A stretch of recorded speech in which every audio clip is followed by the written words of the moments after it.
अब तक की कहानी में आपने सुना कि जब्बार शब्बू नाम की लड़की को बहुत चाहता है और उसी से शादी करना चाहता है।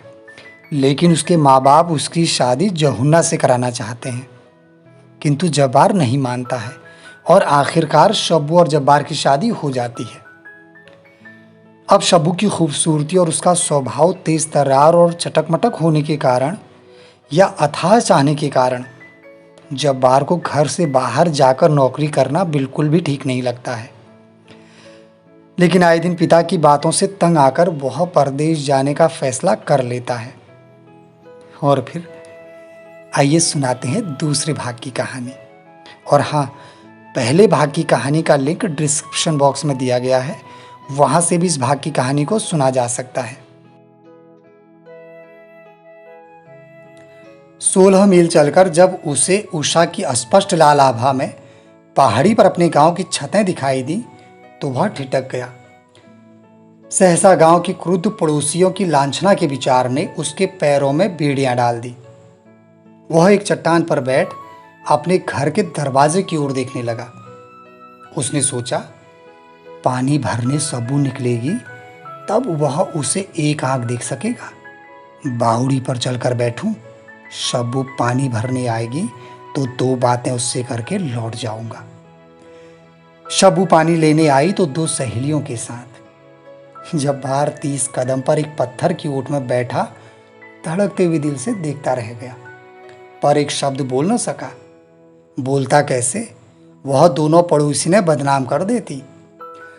दिल पर हाथ रख के जब्बार देखता रहा। शब्बू सहेलियों से चुहल करती मटकती लौट गई और जब्बार आहें भरता बन्नू लौट गया। लेकिन जब्बार के विरह की आग में ईर्ष्या का घी पड़ गया। उसने सोचा, देखो, मैं यहां परदेश में अकेला मर रहा हूं और वह मौज करती है। उसे मेरा जरा भी गम नहीं, उसे मेरा जरा भी ख्याल नहीं। औरत की जात में वफा नहीं होती। 8-10 दिन बाद वह फिर रातों रात सफर कर शब्बू को एक झलक देख सकने की आशा में गांव की बावली पर आकर बैठ गया। परंतु शब्बू अकेले नहीं आई, पड़ोस की 3 सहेलियों के साथ अटखेलियां करती आई। जब्बार उनकी बातों को कान लगाकर सुन रहा था। मीरा ने शब्बू की ठोड़ी छूकर कहा, हाय रे तेरा नखरा, गांव के छैले तुझ पर जान दे रहे हैं, कसम तेरे सिर की। शब्बू के चेहरे पर गर्व से सुरूर छा गया। वे पानी भरकर लौट गई। जब्बार की छाती पर मानो 100 मन का पत्थर आ गिरा, पर बेबस था। अब उसके मन में संदेह का अंकुर और जमा। संदेह मनुष्य के हृदय में आकाश वेल की तरह बढ़ता है। उसके लिए जड़ या बुनियाद की भी जरूरत नहीं, वह कल्पना के आकाश में ही पुष्ट होता है। संदेह को निश्चय का रूप लेते भी देर नहीं लगती। गांव में ऐसे कई लौंडे लुगाड़े थे जिन्हें फितूर के अलावा कुछ काम न था। रहमान और अब्बास से हर एक बात की आशा रखी जा सकती थी। और फिर यदि दाल में कुछ काला नहीं तो मीरन ऐसी चर्चा क्यों कर रही थी? और शब्बू की यह चटक मटक किसके लिए है? देखो, उसे मेरा जरा भी गम नहीं और मैं मरा जा रहा हूं। यह सोच जब्बार लहू के घूंट पी पी कर रह जाता। उसने सोचा, रुपया कमाने के लिए ही तो वह घर से दूर यहां पड़ा है। यूं 8 आने 10 आने रोज में रुपया नहीं कमाया जा सकता।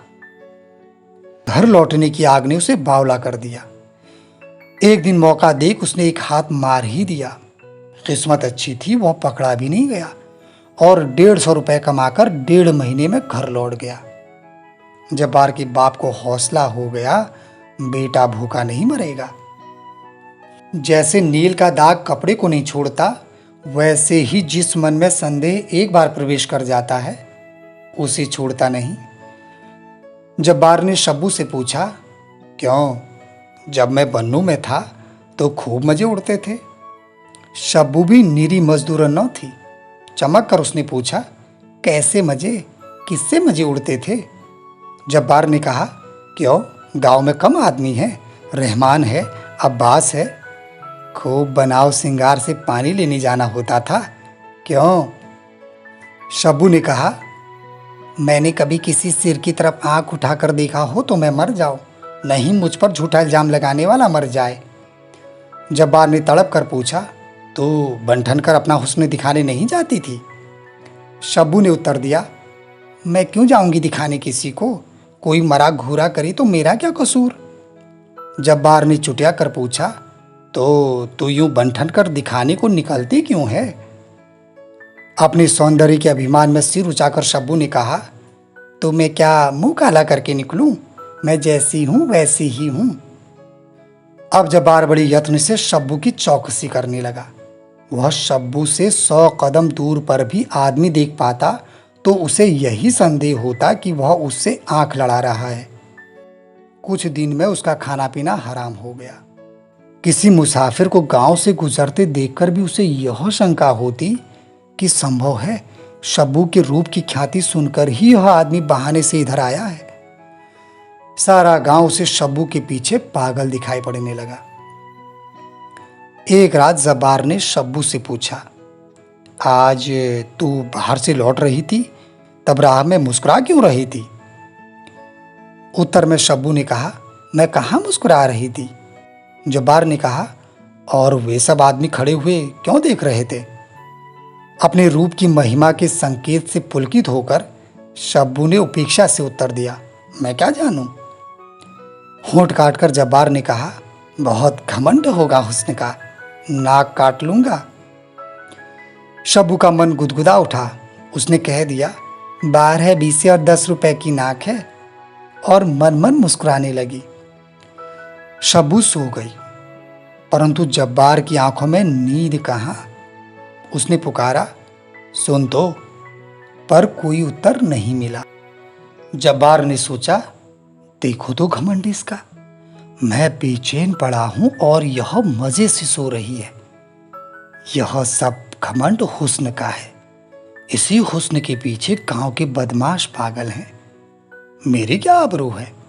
अगर यह हुस्न न होता तो क्या मेरी आबरू यूं मिट्टी में मिलती?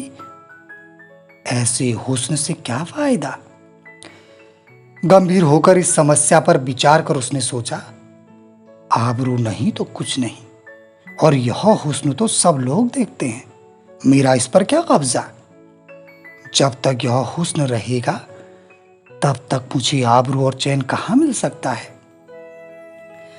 रात के सन्नाटे में जो विचार उठते हैं वे बहुत उग्र होते हैं। दिन की तरह उस समय विचारों को बाधित करने वाली सैकड़ों उलझनें नहीं रहती।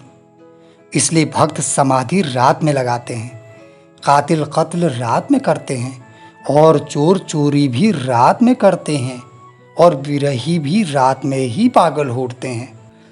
जब्बार अंधेरे में आँख खोले शब्बू के रूप के कारण होने वाले सब अनर्थ पर विचार कर रहा था। वह अनर्थ उसे अपरिमेय जान पड़ा।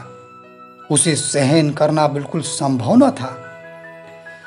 सहसा उसने सिहराने से पहना छुरा उठाया और अंधेरे में टटोलकर शब्बू की नाक पकड़ ली और एक ही झटके में नाक काटकर अलग फेंक दी। शब्बू चीख उठी। जब्बार की माँ उठकर दौड़ी चली आई। रोशनी जलाई गई। पड़ोस के सारे लोग इकट्ठा हो गए। जब्बार का बाप गुस्से से गालियां दे रहा था और दूसरे लोग इलाज बता रहे थे। एक बुढ़िया ने चिल्लाकर कहा, अरे जल्दी कोई भेड़ बकरी का ताजा गरम जिंदा गोश्त का टुकड़ा काटकर नाक पर रखो, नहीं लड़की मर जाएगी। जब्बार की मां ने घबरा कर कहा, इस वक्त भेड़ बकरी कहाँ? बुढ़िया ने उत्तर दिया, तो तुम जानो। जब्बार खड़ा सुन रहा था। शब्बू की नाक उसने इसलिए काटी थी कि वह केवल उसी की होकर रहे। दूसरों की आंख उस पर पड़ना भी उसे सहाय न था। वह शब्बू को केवल अपने लिए ही रखना चाहता था। दूसरे की आंख उस पर पड़ने से उसके दिल पर घाव लगता था। उसके मर जाने की संभावना सुन उसका दिल दहल उठा। उसने सोचा, जिंदा गरम गोश्त नहीं मिलेगा तो क्या? उसने फौरन वही पैना छुरा उठाया और अपनी जांग से जिंदा गरम गोश्त का टुकड़ा काटकर शब्बू की नाक पर धर दिया।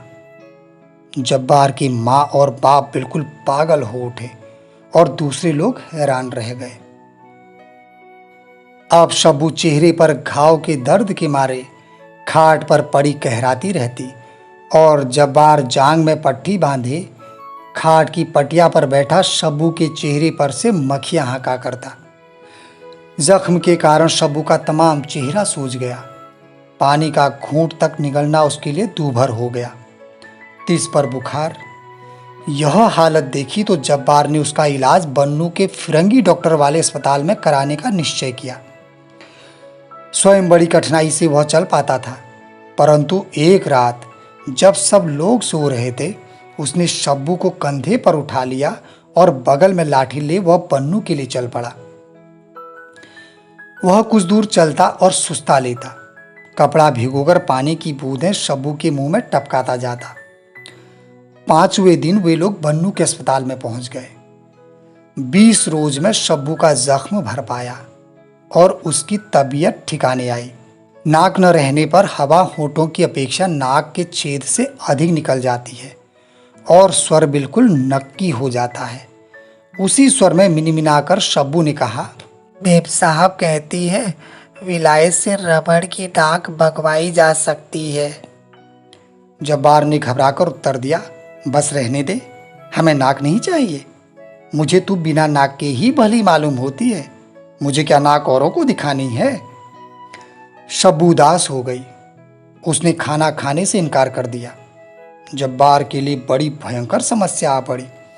उसने सोचा, बुरा हो इस मैम का, मैंने एक नाक काटी थी, वह दूसरी बनाने को तैयार है। जब 2 दिन शब्बू ने खाना नहीं खाया तो जब्बार ने रबड़ की नाक की कीमत 40 रुपए डॉक्टर के यहाँ जमा करा दी, पर शर्त एक रख दी कि शब्बू नाक लगाएगी जरूर, लेकिन गैर मर्द अगर उसे घूरने लगे तो झट नाक उतारकर जेब में रख लेगी।